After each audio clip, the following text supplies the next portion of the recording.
Oh, Arina, papuntang Bigan naman kami. Ay, di no makakain kami ngayagyag din sa Bigan at hahabulin nga namin ang dancing fountain. Ay, yung baga namang napasarap ng pagkain. Kami nakali si La City na.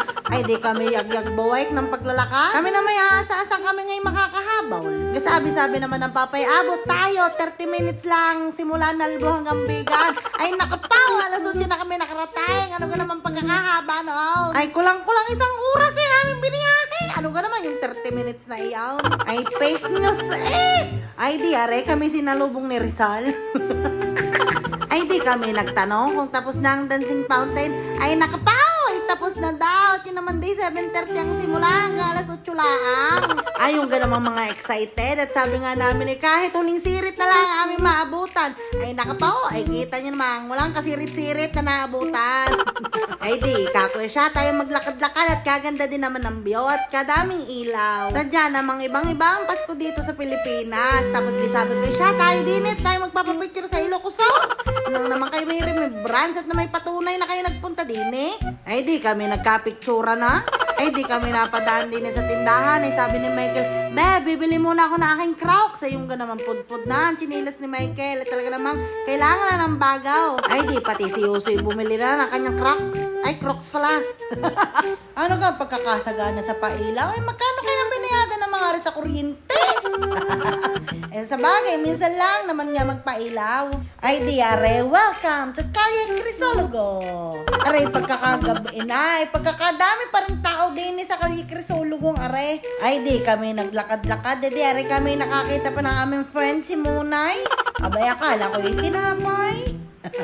Ay, pag kayo naligwin din huwag niyong kakalimutan magkalesa at napaka-worth it at kayo dadalhin sa mga tourist spot.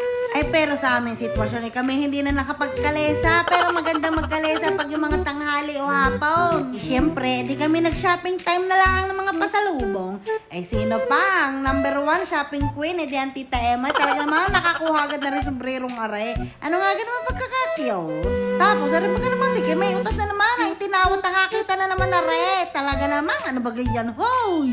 Ay, are, unang tindahan pala. Ay, pagkakadami na nga naman pagpipilian. Talagang busog na busog ang mga mamimili. Ay, ako'y busog lang. Wala naman akong nabili.